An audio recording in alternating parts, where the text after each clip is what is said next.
Hey guys, Corey here, and welcome to Rustic Remodels. And today I'm going to officially make a video on how I build my rustic style cabinet doors out of reclaimed pallet wood that I have got. And I have built 4 doors already, trying to decide on how I wanted to do it.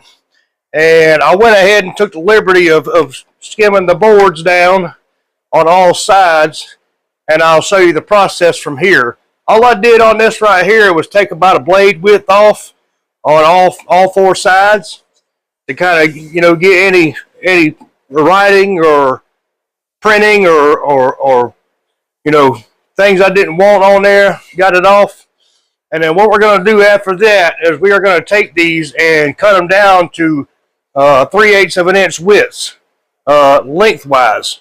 So what we will be doing is we'll be ripping it down the short side here. And I will show you that, guys, here in a minute. Okay, guys, so what I like to do before I get started is, for one, we want to check our measurement. So I got a stick rule here. And to me, it's a lot better than a tape measure. I do use a tape measure, but I'm a pipe fitter by trade, so I'm used to using a stick rule. So we will double check and make sure that our blade is lined up perfectly at 3/8 of an inch to the inside of the blade where we're going to rip them down at. And then after that, I like to take a tri-square or a speed square or something like that. I like to check the blade to make sure it's cutting directly at 90 degrees of an angle. And we want to make sure it has no light in between there, so we're cutting directly at 90 degrees. That looks about good there. This is what I have here. We're going to make several rip cuts down along this blade here, which we're going to have to take the board and rip it down one side because the blade's not tall enough to rip the entire board in half. So what we'll do is we'll run it through, flip it over, and rip it through again. And that will give us our 3/8 of an inch cut of this. And if you're anything like me, I don't have no fancy shop, nothing like that. I just have a 1-car garage here that I turned into a wood shop, and I don't have any dust collection or anything like that. I don't have a saw with a blade guard or anything like that. So this part right here is not so bad, but you do need to take your time and pay attention to what you're doing. Wear safety glasses. You want to really pay attention to where you don't have any kickback, and take your time pushing that board through there.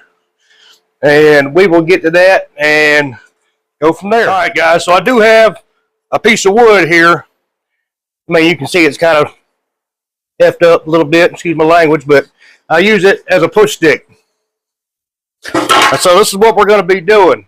We're going to take this board here, and we're going to run it along the fence lengthwise like this right here all the way through. And then we will take it and flip it back this way. That way it cuts all the way through the middle of this board. On all these boards here, I've got 8 boards. 8 boards here we're going to do. So let's get started.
There you go. There's one 3/8 board.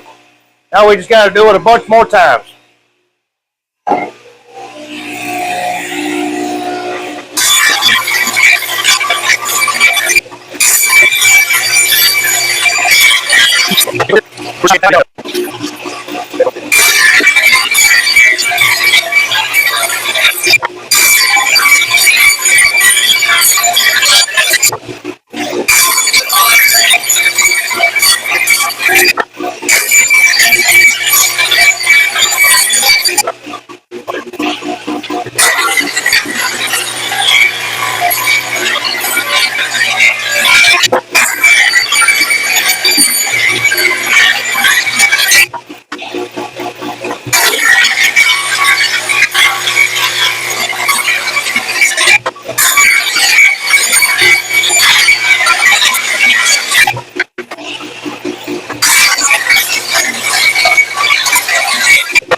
Alright, so for the stiles and rails, we are going to change the width of our fence to 5/8 of an inch. That'll give us a total of an inch as far as 3/8 of thickness for your base, and then your stiles and rails is what your border is around the edge of it. So it'll be like a rustic style shaker door basically.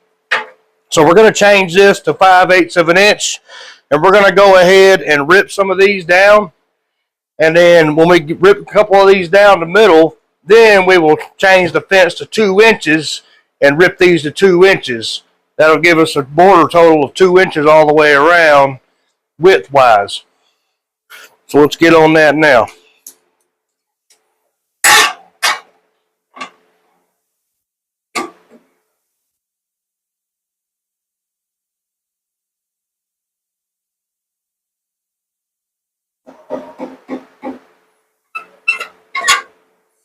Make sure it's square, at least pretty close. All right.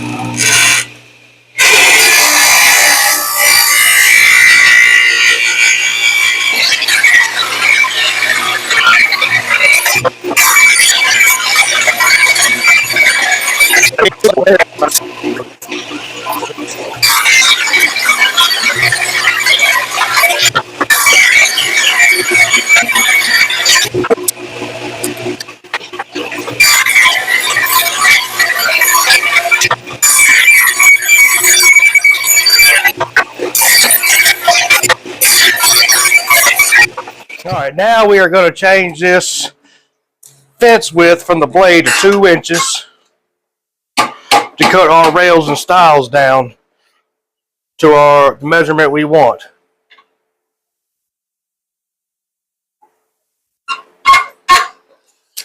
Clean this off a little bit here.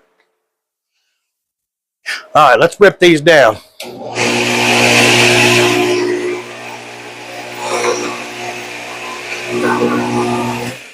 One thing I forgot to do is lower the blade. You don't want that blade sticking all the way up. You want that blade where it's just barely above the board.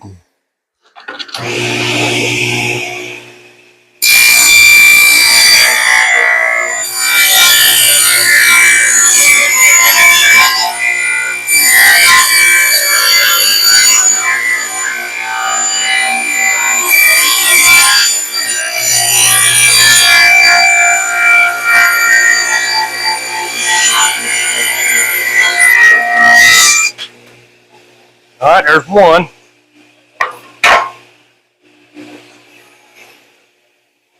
You also want to look at your board to see what you want and what you don't want.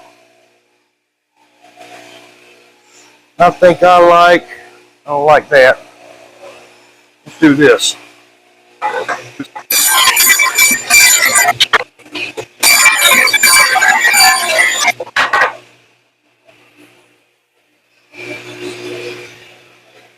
can see some of this reclaimed wood has a beautiful grain.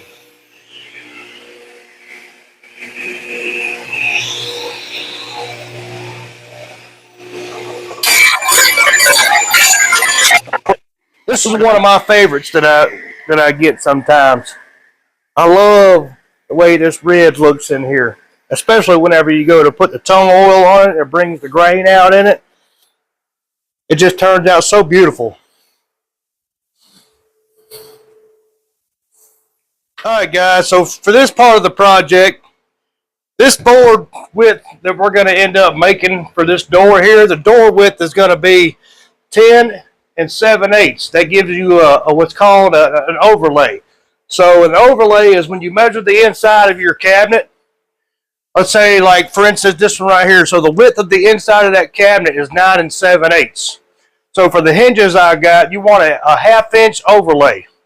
So a 1/2 inch overlay would be a 1/2 inch on both sides, so an inch altogether. So that makes it 10 inches, or 10 and 7/8 of an inch, excuse me. Okay, and then we got 35 inches tall. So we want to go 3 feet. So that's 36 inches. So that'll leave you a 1/2 inch at the top and bottom overlap. So that's what we're going to be doing. So at 10 7/8, we only need 4 of these boards. So what we're going to have to do is we need to choose what boards we want. So I personally like these, but I do like a mix match of them. So I'll look at the boards and see what I want and see how I want to lay it out. So I got that one, I got this one here. I might put these in the middle, like so.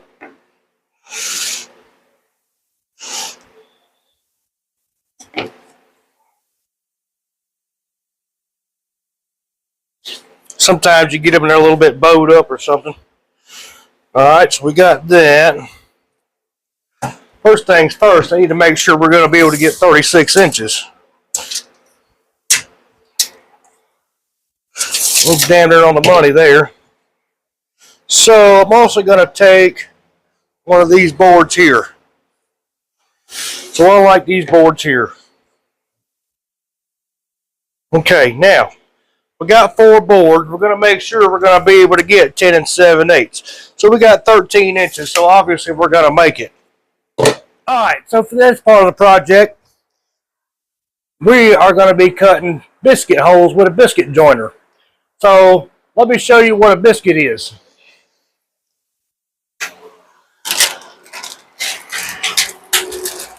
I know some of y'all hungry, and that's not the kind of biscuit you think it is. So what we're going to use here is a number 0 biscuit. These are roughly maybe 1.5 inches long, I believe. 1 7/8. All right, and they're only about 3/8 of an inch, 3/16 of an inch thick, and then they are 5/8 of an inch thick at the widest point here. So what these are used for is joining wood together, thinner pieces that thinner than 1/2 inch. And what this does is create a stronger bond for your boards. In the beginning, whenever I was trying to figure out what I wanted to do, I wasn't using a biscuit joiner. I didn't have one at the time, and 2 of them turned out good, and then 2 of them, the glue, which is what I use, is Titan Bond or Tight Bond Level 3, which is their newest product, and I love their products. Their products are great. So it takes, I don't know, 30 minutes to an hour for the glue to actually dry a little bit, but it takes 24 hours for the glue to completely cure. So what I would do is I clamp them together for about an hour or so, and sometimes I would leave them overnight. Well, the next day they would just come apart because I didn't have them squashed good enough, or they kept trying to come apart on me. So I said, screw it. And I went to the local Harbor Freight and spent, I think it was like $56 on a biscuit joiner, and then I got some number 0 biscuits, and it's worked great, phenomenally. So what we're going to do is here, and I'll show you in a minute. And I'll show you what the biscuit joiner looks like. This is your biscuit joiner. So this thing rotates so you can do biscuits on angles. It even has a depth gauge on it here for what size biscuit you're going to use. So I got it on 0 right now. That way it stops on the depth of what a 0 biscuit would be. Okay, so this right here also goes up and down to where you make sure your center of your board where you're supposed to be at, not on the edge, so on and so forth. Okay, so I will show you guys how this works here in just a minute. All right, guys, so let me show you how this works. All right, so on a biscuit joiner, you have a center mark right there, as you can see. So what I'll do is I will put this right on the edge and line this up flush with the edge right here. And I'll get the first cut in there and I'll mark that center mark on there. And I'm going to do that on all the boards first. And I'll show you how this works. And make sure you wear safety glasses when you do this too. All right. So we're going to line this up. Make sure we're good and straight and square. And then you start it up. You just push it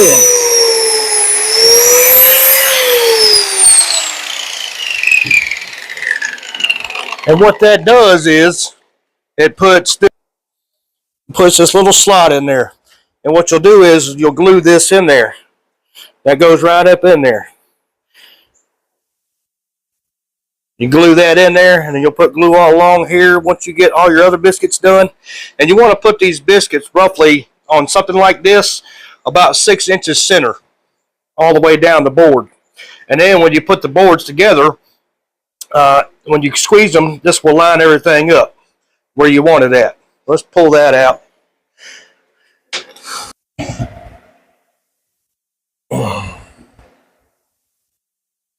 All right, so once I get my thing set up here. All right, so we're going to go ahead and do the rest of these on the starts also. So I need to flip this one around. And then I'll do all the first ones, and then I'll mark them, and then I'll mark them all the way down on one board. And then I can come back and line my edges of my board up and mark them with my square.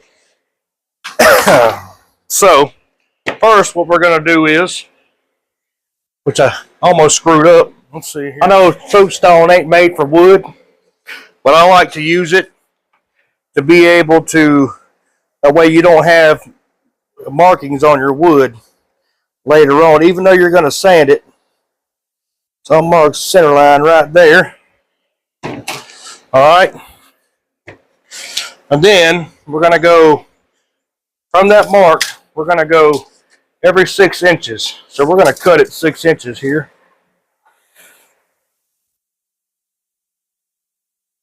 Six inches center. So we'll go 12. Go back down to 6, which is 18. All right. Then we'll go 24. Then we'll go 6, which is 30. And then we'll go back down to 36 inches.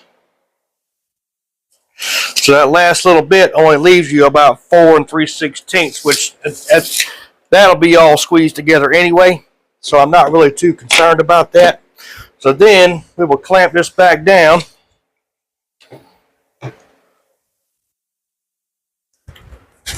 And we will start the join process on this part.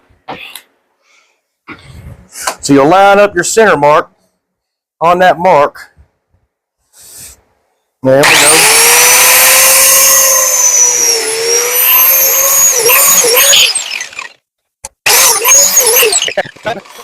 Now that that's done, the reason why I start that off on the edge right there, plus with the edge right here, is that way whenever this board flips back over and all these joints are cut on the next board, when you put the biscuits in there, you glue everything, the ends will line up, so you kind of got a close to a square edge. I mean, we're still going to have to do some finagling, but it's going to be just barely because we got about 36 and a quarter on these boards, and we need 36 overall, so it's going to be tight. Okay, so since these next board right here is going to have wood on both sides, we're going to make it right. So we line the edges up right here. And then the marks that we already had on this other board, we will mark them on both sides.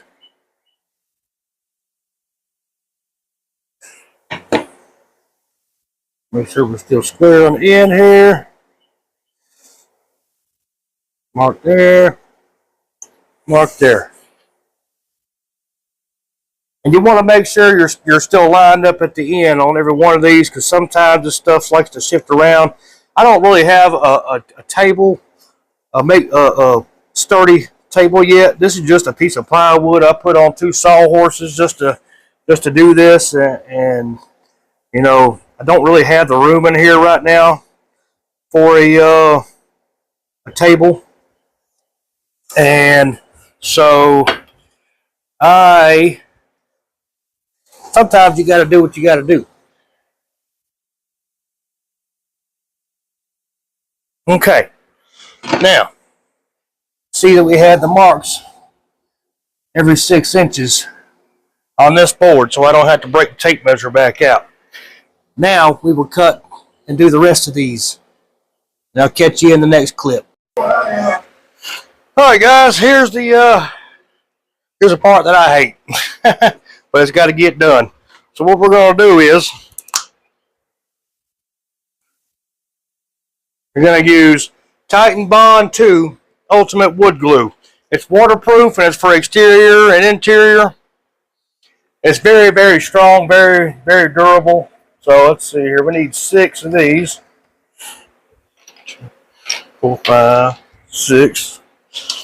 All right, so first thing we're going to do is we're going to glue the biscuits in.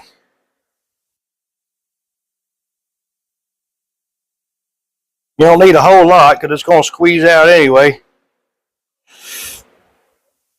And if you get any excess from squeeze out, you just use a damp rag and wipe up the glue, which we're going to have probably a good bit of that. So we're going to put the biscuits in here.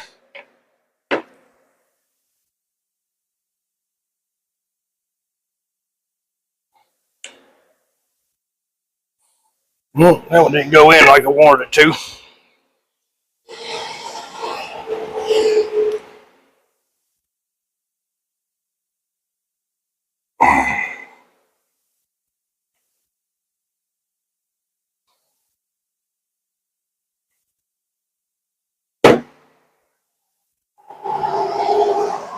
All right, so we're going to lay that. All right, guys, so my camera messed up for a minute, so it's fixed now. But anyway, now we are going to put glue on here inside the biscuit join part 2 and along the edge of the wood.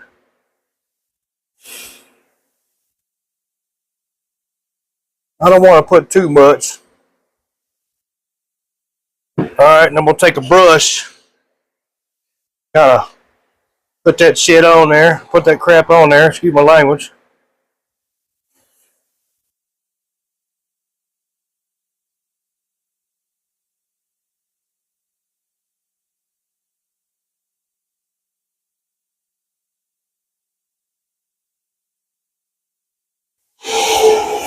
All right, now we can join this piece together,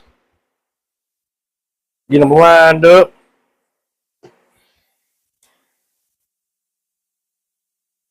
Oh, almost screwed up. Get in there. Ah, there we go. Get them where we want them. There we go. All right. Now, we just got to do it again. All right, so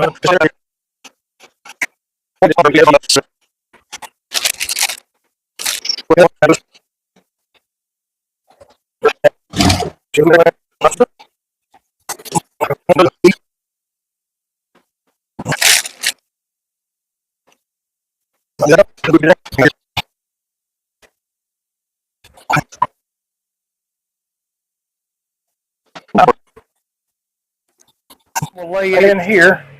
And you see I've got 2 scrap boards out on the ends here to kind of keep it together without having to mess up my wood. So, and if you're asking where I got these clamps from, I got these clamps from Harbor Freight. They were a little bit, they were basically around the same price as the ones from Lowe's or whatever. So I just went ahead and grabbed these from Harbor Freight. I mean, it's whatever. All right, so I'm going to do that, and then we're going to put one in the middle here. See what it just did? We don't want that.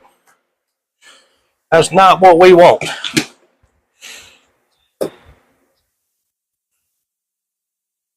So what I'm going to have to do is I'm going to have to put something across here to keep it from doing that. What it looks like.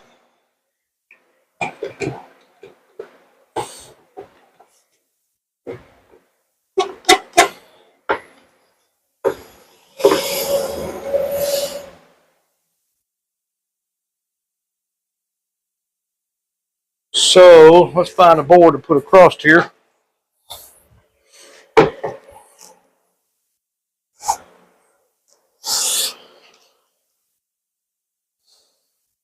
Let's cut a board to put across here. Let's see here. So that don't happen. We don't want that to happen. So we need 12. Okay. Now.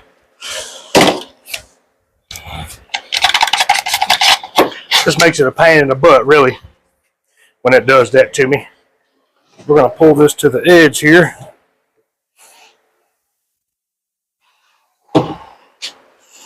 When it does that,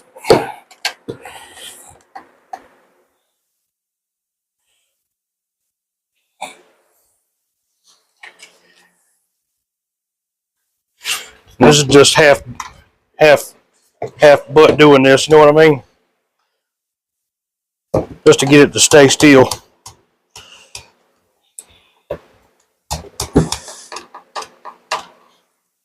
There. Now I'll fix that one. Oh yeah. See how much of a pain in the butt this is?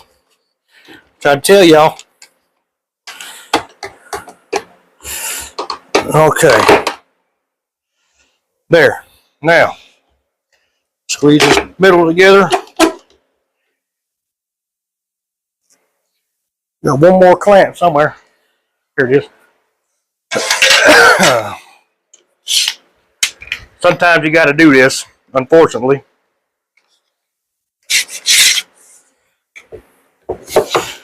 Make sure everything's golden.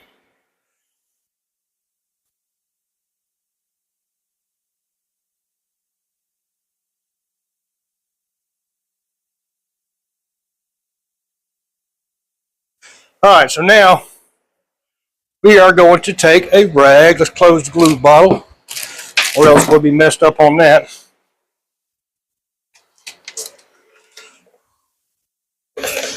Take a rag, get a little bit wet here, and we'll get some of this excess glue off of here before it starts drying in this Florida heat. I don't have an actual planer right now, so I'm not going to be able to just, plane the glue off of there once I get done. But I do have a hand planer that I plan on running over it.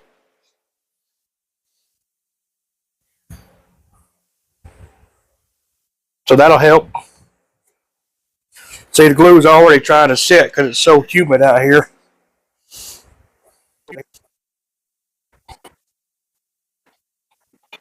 Look at the back side. Oh yeah, plenty of it back here. If you can't get it all, it's not a big deal. You can usually, once it completely dries, you can usually take a piece of 120 or something like that on a sander and kind of get some of it. So it's not a huge deal on that part. I'm also going to wipe it off my table so we always keep a flat area here. So if you get glue on your plastic or something like that, it's not a big deal. It doesn't stick to plastic, so you should be fine with that part.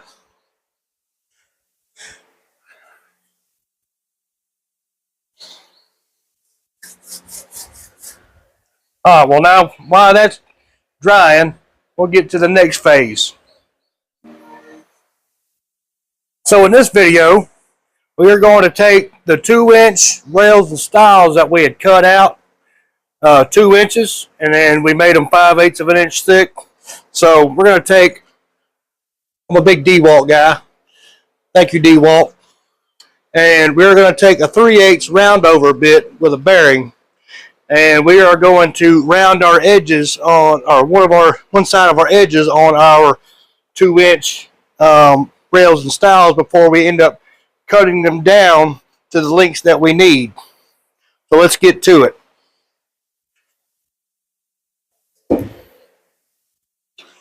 Always use protection. No pun intended.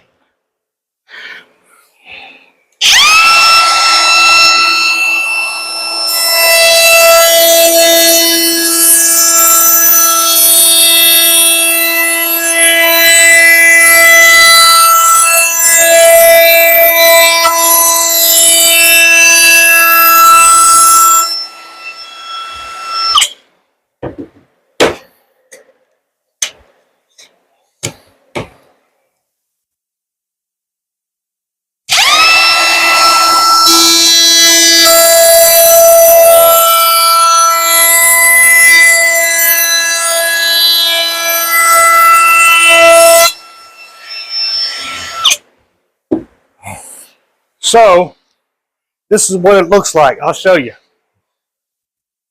It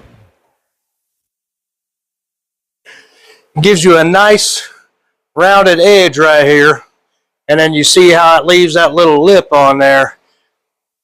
So there are different ways you can do this.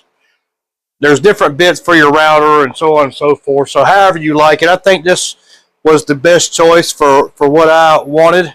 So this is how I've been doing it, and it turns out really, really nice in the end. So let's go ahead and get the rest of them done.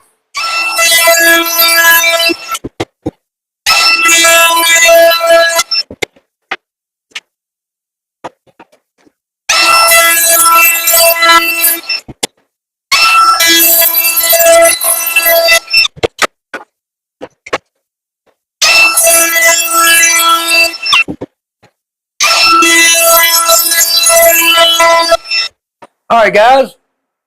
Second phase of the stiles and rails. So now we're going to cut a 45 on one end, and then we will get our measurement and cut the 45 on the other end, but in the opposite direction. First thing you want to do is, when you set your saw up, is you want to take a scrap piece of board, which I've already done, and cut it and make sure it's going to be a true 45. 45 and 45 makes 90. Duh. All right, let's get to it. All right, so we're going to take this board here, and we're going to chop a 45 on it.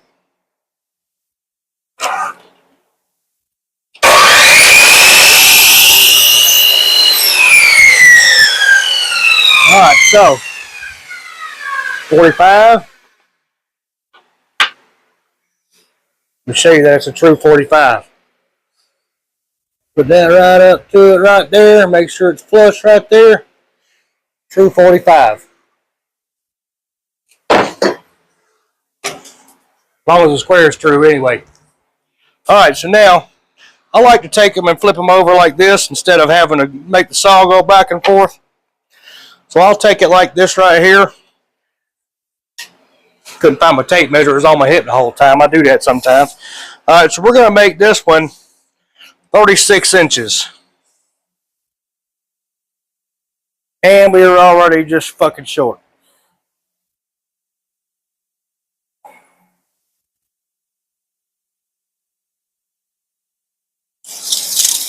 All right, we're gonna make this one. What did I say? 16 7/8. No, 10 7/8. My bad. My bad. 10 7/8. I made that one a little bit too short when I cut it. So 10 7/8. So what I'm gonna do is I'm gonna mark this, but I'm gonna cut it just before the mark. That way, whenever it comes down to it, when we go to put them on, I can make it. I could just slowly get it down to where I want it at, little by little, without cutting too much off of it. So we're going to start. We're going to cut it close to it, but not exactly on it. See there? You want to make sure that this right here is on the inside, obviously. All right, so we got that one. So let's try to make this one where we need to be. Matter of fact, I can take this one right here and make one more out of it. So we need to cut it the other way.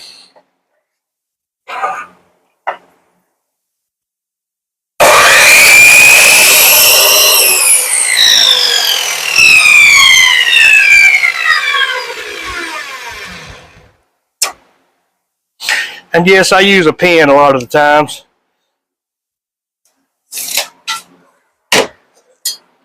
I use a pencil sometimes, but and other times I'm pretty blind when it comes to stuff like that.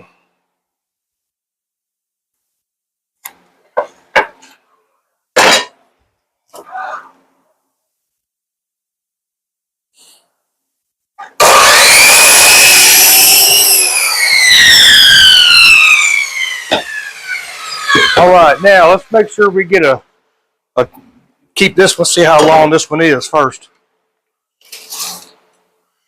Ooh, we're right there at it. It's gonna be real tight.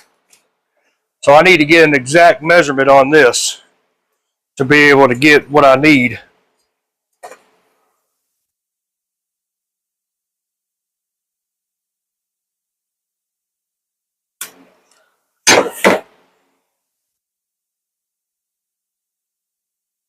And obviously I marked it on the wrong dang side.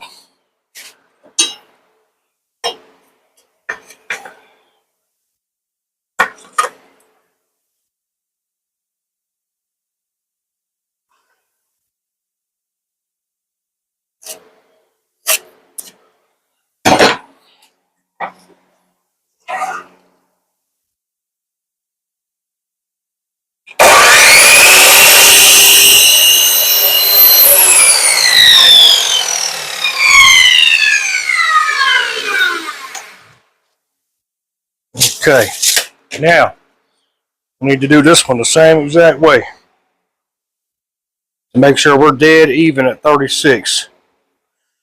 Unfortunately, some of these boards that I got in weren't exactly the measurements I was needing, but we make do with what we got. And I can always go get more, even though I don't want to have to do that. So, do this here.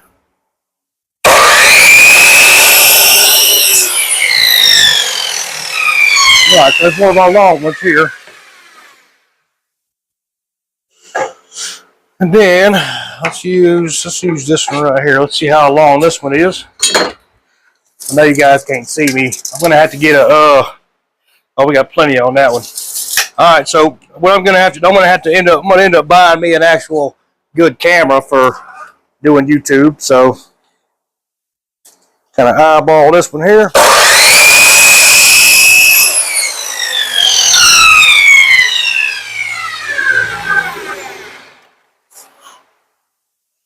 Perfect. All right, so now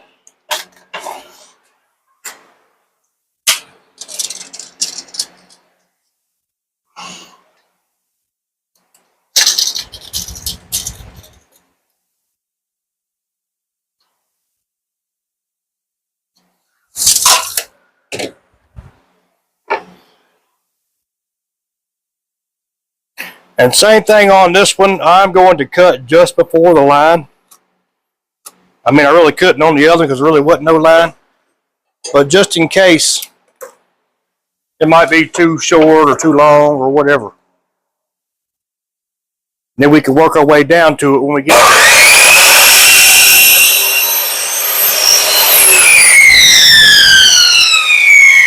And if you guys are asking, you guys want to know, I'm using an 80 tooth finish blade on this for things like this, so you don't get all the burrs and stuff on the end of your miters and so on and so forth.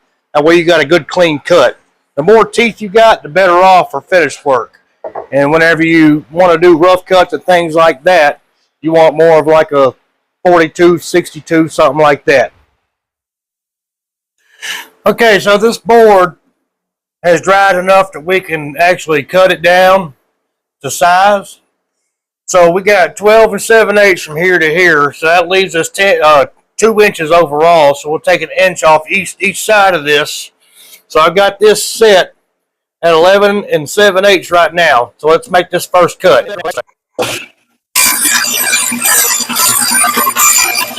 Okay.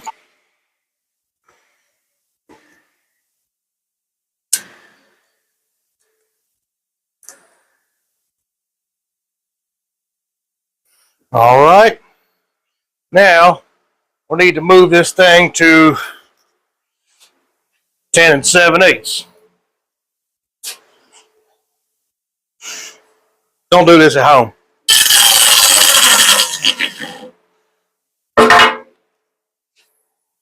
Okay, now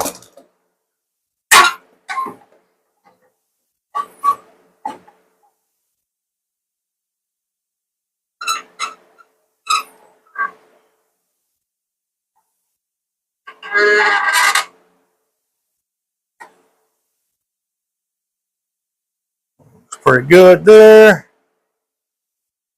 All right, now let's cut the other side. It'll be a 10 and 7/8 wide. And we are right on the money. Check it everywhere, make sure it's good and square. Okay, now we got to make sure we are 36 inches tall. Now we need to make sure we are 36 inches long. So what I'm going to do first is I'm going to check the squareness on this other end down here with my square.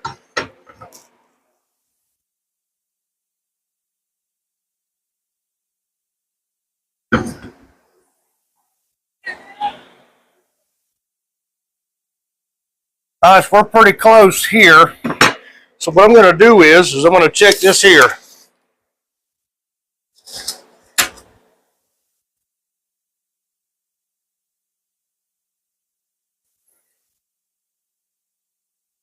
So we do need to rip just a little bit off the end right here to make it exactly 36 inches. So what we will do is we will put the square here, get the old trusty pen out, put this on 36 inches,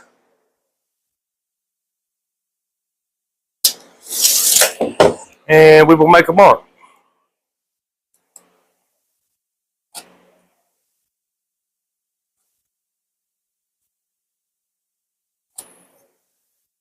We can come to this side, do the same thing.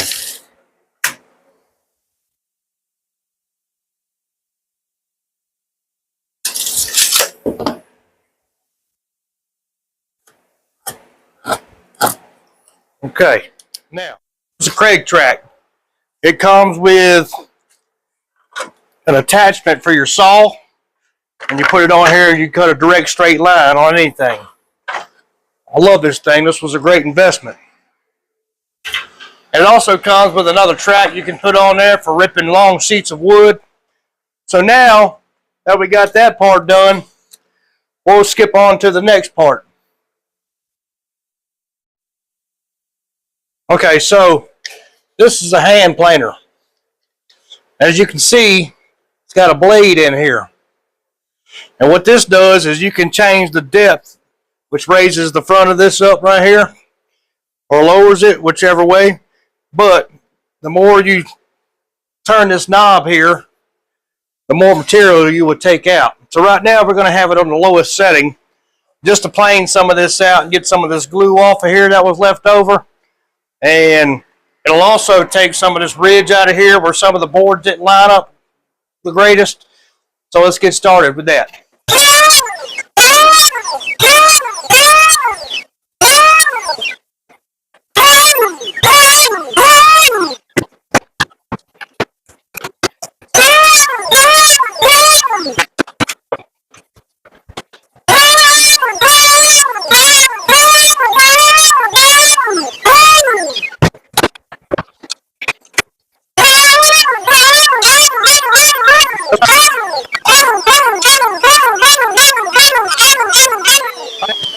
All right, now we are going to take our sander and we are going to, I got a bunch of crap in the way, change this out.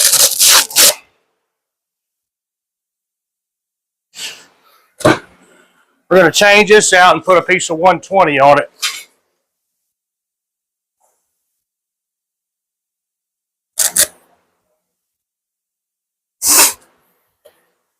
Then we're going to sand everything here and the edges and so on and so forth.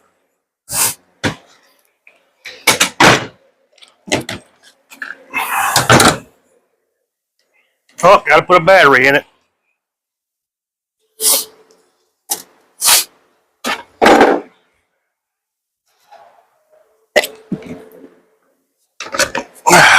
Let's see here.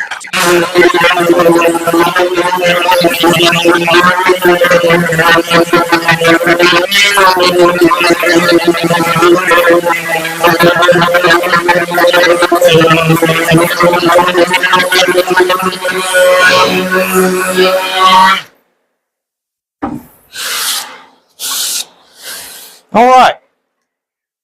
There's our base. I think it's turning out pretty good. Now, for the next part. Okay, now, there's numerous ways to build these doors. I could have made the outside rails an inch, 1 inch thick, and went ahead and routed the ends. And then I could have,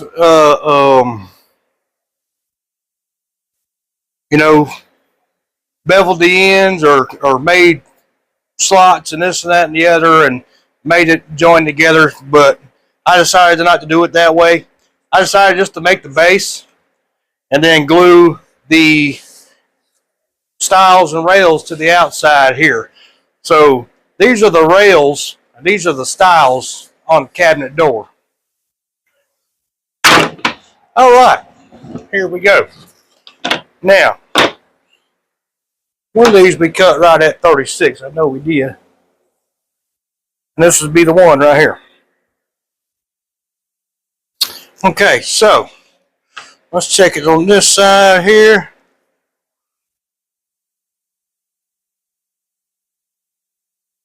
I need to trim just a little bit off of it.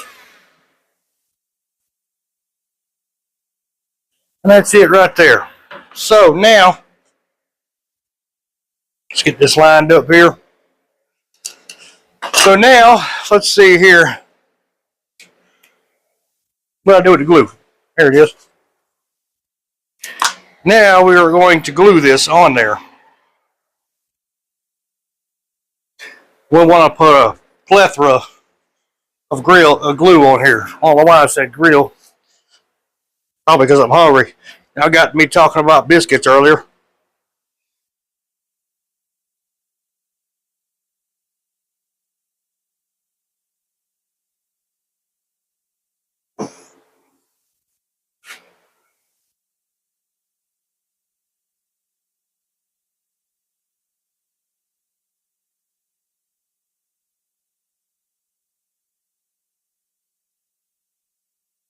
And there ain't even enough glue.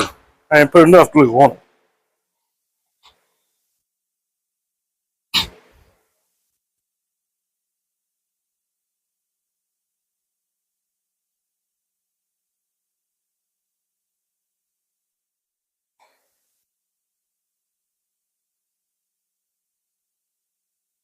We'll get this edge lined up here. And we'll take our trusty little clamp. Make sure we don't screw it up. Get that in there. Get this lined up here.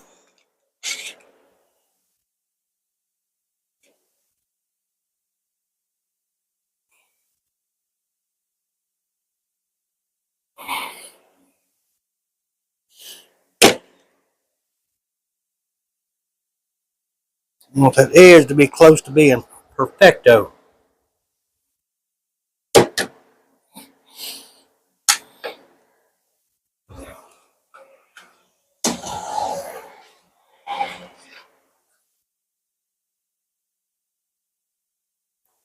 If we have to, we will come back and run our planer on the outside to kind of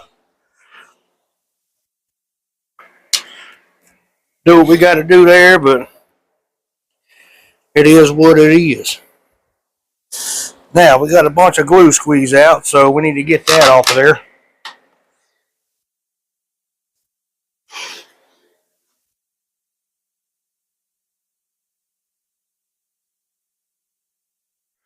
Let that sit. Sometimes I will take my nail gun just in case and put a couple nails in it here and then fill the nail hole heads in with the,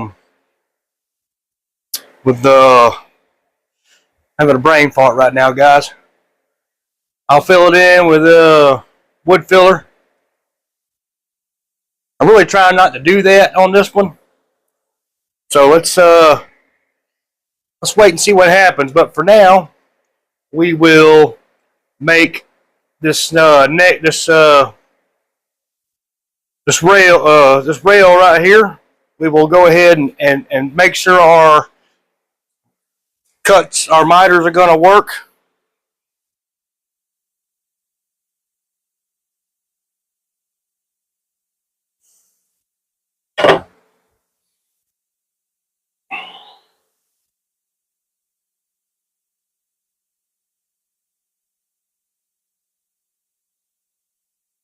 So it looks like that one will be pretty close.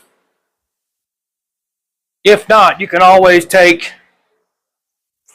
a miter gauge like this here. This one has a lock on it, and it's also digital. The battery is dead, so I took the battery out. You can line it up on your edge.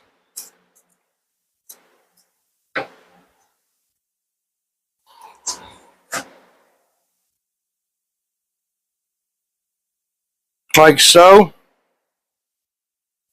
Then I can take this over to the saw and make the miter in the opposite direction.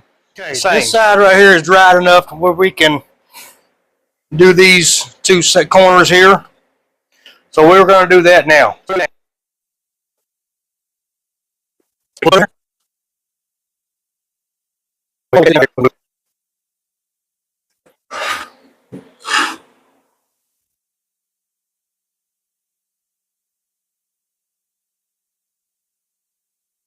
Okay. Now, stick this in here. Make sure we're good here.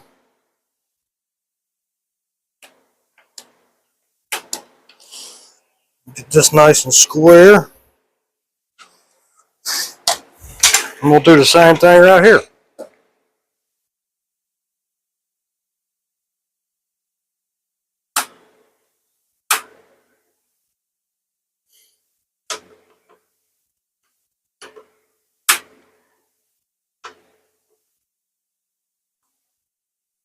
Okay. Now let's glue the hell out of this.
ain't got no more clamps, so I'm going to use this one right here.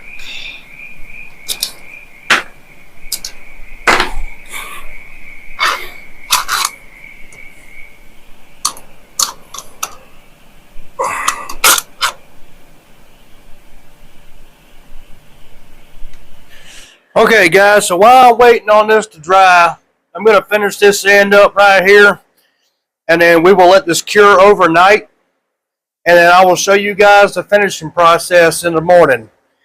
And then I will show you guys on how the concealed hinges go in, what jig I use, and so on and so forth, and putting the door handles in, and then what I use to finish it with, what oils I use, and this and that and the other, and how I do it, and so on and so forth. Anyway, I'll catch you guys in the morning. Okay, guys, welcome back for another day to finish up this door. Here we have what's called a concealed hinge jig from Craig. It comes with everything you see right here. It even has holes. Here you put a 1/16 drill bit through to be for your screw holes. And it also has, I'll show you. It also has measurements right here. And in this right here, you set the offset depth off the edge of your door. So what we're going to do is we're going to set ours at 3.5 inches from the edge of the door here.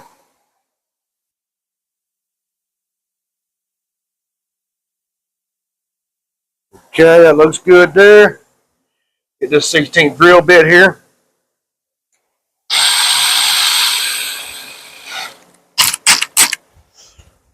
Make sure we're good here.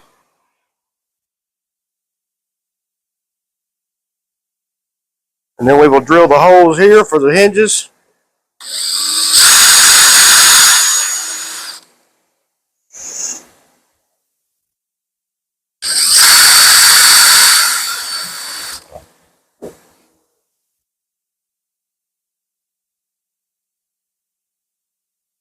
All right, now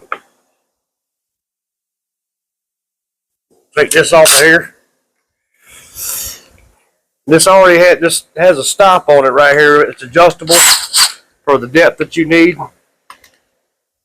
So mine's set all the way as far as it'll go down, which is about 1/2 inch. We'll put this on here like so. Clamp it in there. Get the jig set where you want it at and drill the hole.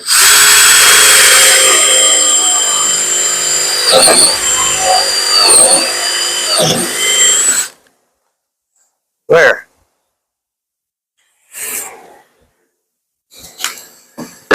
Now we just repeat the step down on this end right here. As soon as I figured out what I did with the drill bit.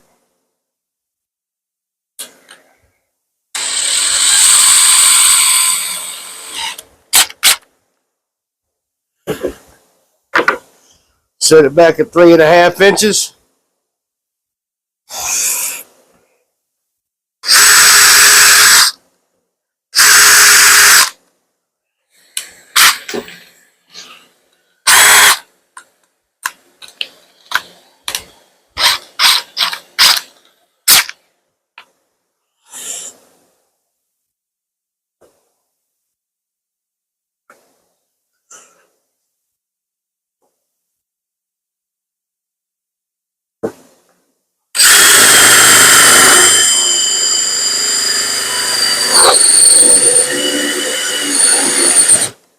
Oh, dang it.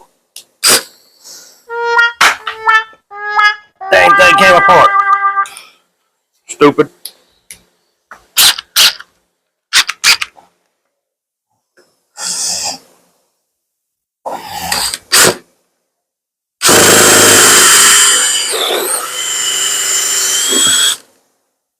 Well, there we go.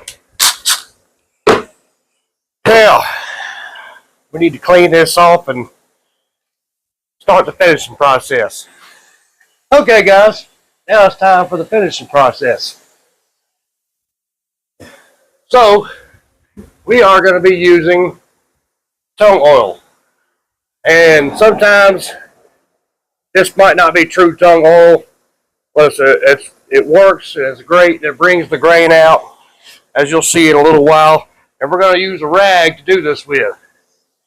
You don't want to just dump it on there, because you got to wipe it on there, let it soak into the grain. You know, I'll let it sit for about, I don't know, 30 minutes or so. Put a little bit on a rag here. We'll just start doing this. See how it already brings the grain out a little bit?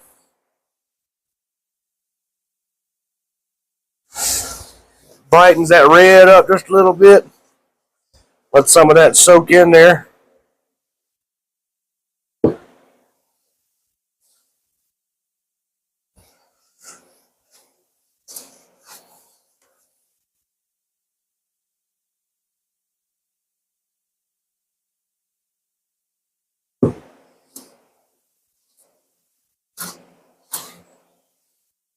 Let it get deep into those grains real good. I always like to do it with a rag first and foremost. That way you can get that first little bit soaked into the grain real good. That way it's, when you put it on there, it's not just, you know, disappearing on you.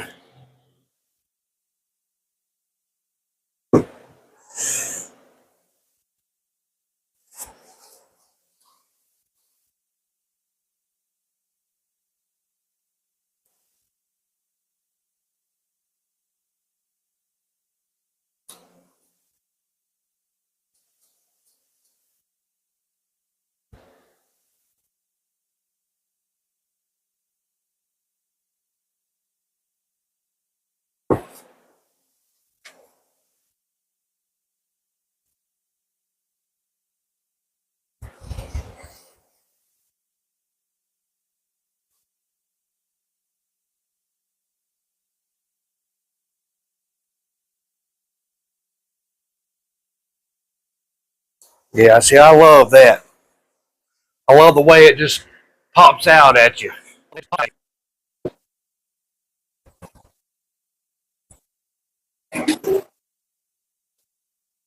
beautiful. That's absolutely beautiful. All right, then we're going to take another rag.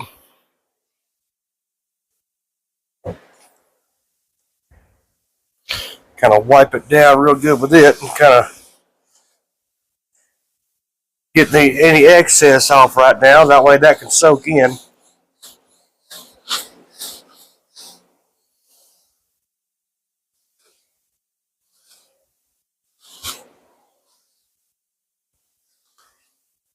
I love how this wood has cracks and things in it too, because that makes it look more rusticy, if you want to word it that way.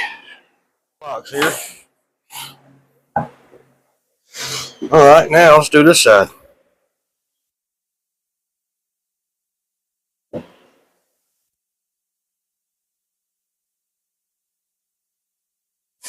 Yeah, that looks great.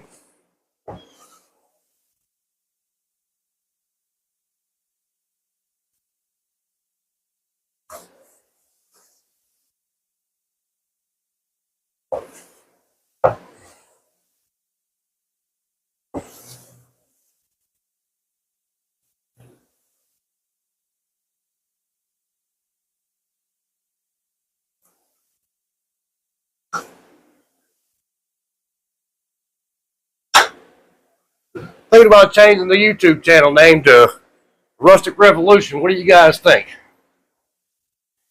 Instead of Rustic Remodels. Yeah, this is turning out really, really, really good. I love how the tung oil brings the grain out.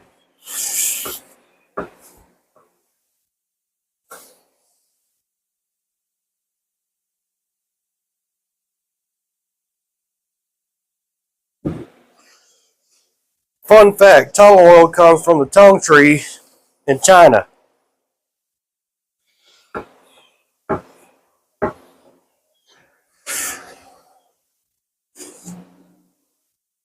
It's crazy that a tree can make an oil that can do stuff like this.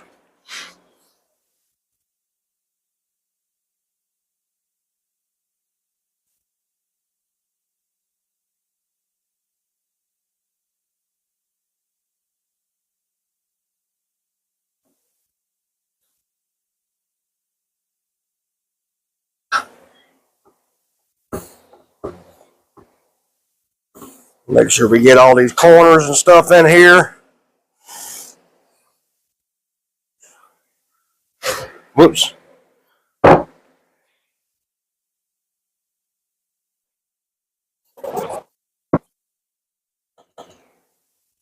We'll use our dry rag here. Get some of the excess off.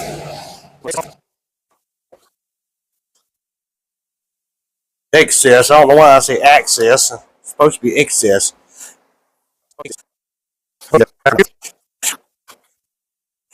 Alright, so we are going to put 2 coats on this. Sometimes, not necessarily on the first coat, but on the second coat, you're really supposed to wait 24 hours in between coats with tung oil. That's one bad thing about tung oil is it takes quite a while for it to fully cure. Sometimes it can take up to 2 or 3 days for it to fully soak in and cure. So we're going to let that cure for a little bit, and then we will come back, put another coat on both sides and catch all the edges, and then we will let it dry till later on this afternoon, and then we will put all the fancy stainless steel hardware on, and that'll be it. You guys will know how to build a rustic cabinet door, at least one version of it anyway. There's several different ways I could have done this with tenons and so on and so forth, but I figured this would be the easiest way to teach you guys to do it, and it works. It's great. It's perfect. It looks beautiful. Tung oil turned out beautiful, but we'll give it a little bit, and we'll come back and put another coat on this, and hopefully it'll turn out even more beautiful. All right, we're going to put the last coat on here, and this time I'm just going to pour a little bit on here, like so, and we'll wipe it all over the place.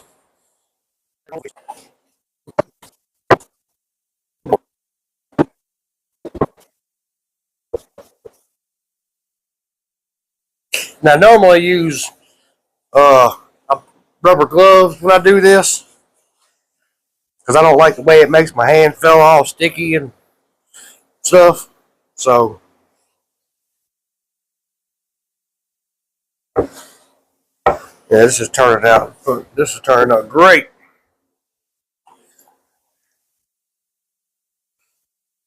Use my other rag here.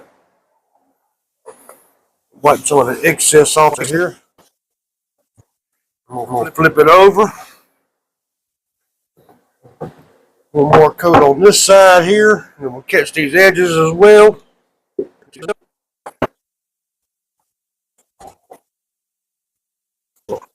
I love how it just darkens up and glistens. I absolutely love that. Little rag here. Oh, a lot of bit on the rag actually.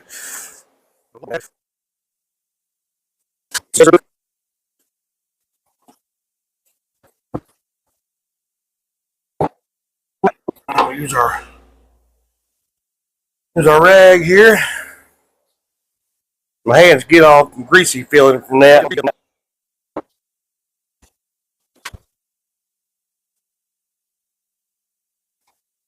Okay. And there we have it. Now, I will go ahead and put a door hinge on it, or the handle on it. Let me go get one. I'll be right back. These are the old cabinet doors. They're original to the house. And I just put stainless handles on them. So, obviously we're keeping the stainless handles. So let's get these off, get this one off, and get it on here.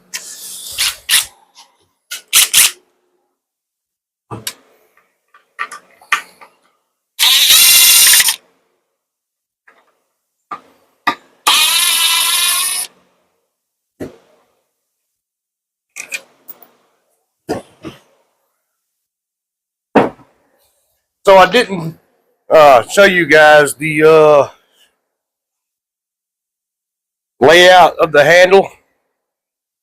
So I just measured it off the original door, but laid it out, figured out where I want it to lay out at. And so I come up from the edge 3 inches center, 6 inches center, and then off of this edge here, I went 1 3/8 center. And then I used a 3/16 bit to drill all the way through.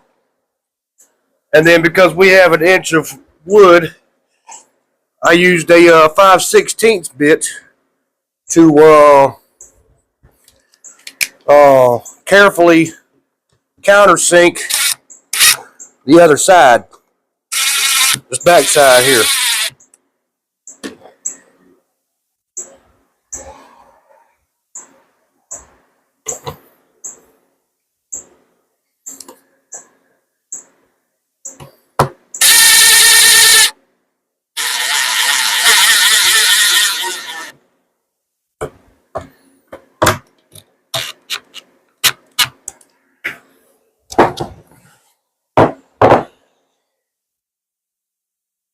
Okay.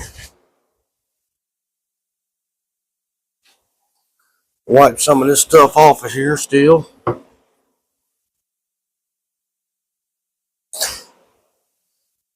And I was going to take and put a coat or two of polyurethane on these after the tung oil dried.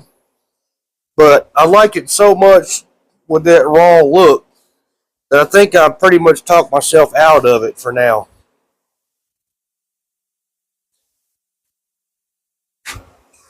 So I got another door over here that I did a little bit of a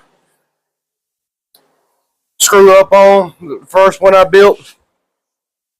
And I built it to the old cabinet door instead of adding 1 inch to the height and width for the 1/2 inch overlay all the way around.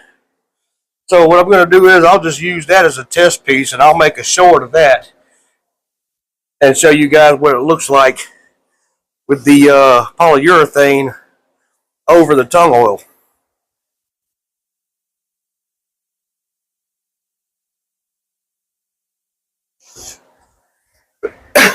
And there we have it. A finished door. Let me back up a little bit so you can see. There's a finished cabinet door.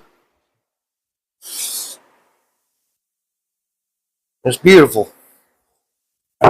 Okay, so these are the hinges. I ordered these off Amazon, actually. I went to Lowe's. Couldn't find none that I liked. So these are called soft close concealed hinges. So what happens is when you shut it, it slowly closes on its own.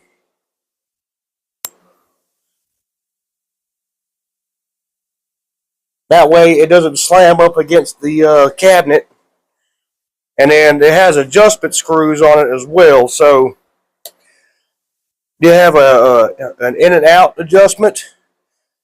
And then you have left and right adjustment and up and down adjustment. So you can adjust the door to make sure it's perfectly square.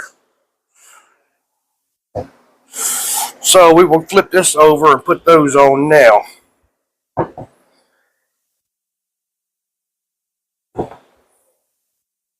Let me grab one more. These little rubber pieces right here. These right here will go here and here on the opposite side of your hinge. That way when the door closes, it doesn't, this part right here doesn't hit the cabinet itself. So it's like a bump stop basically.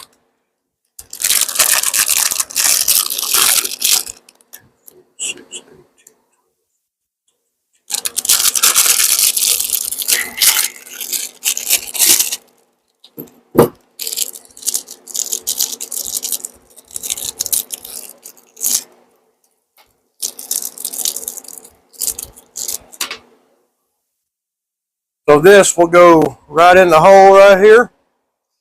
You line up where you've drilled your 1/16 drill bit holes.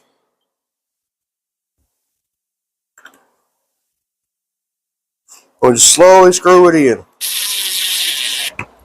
But don't screw it in all the way just yet. You want to make sure you get your other screw set.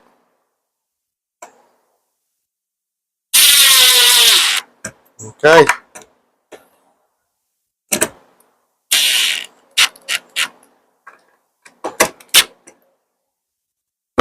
That's one.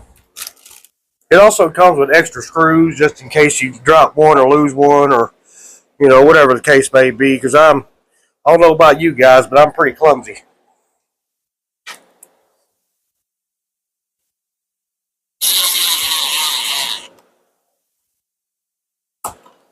Whoops. I don't want to do that.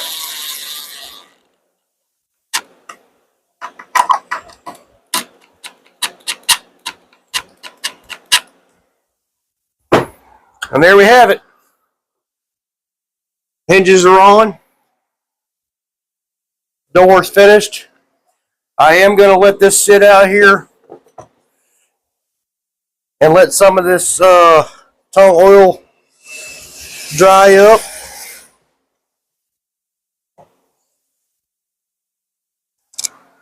And now you too can build your own rustic cabinet doors.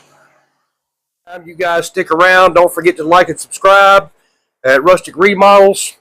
I'm thinking about changing the name to Rustic Revolution. If you like that name better, let me know in the comments. You guys have a good one.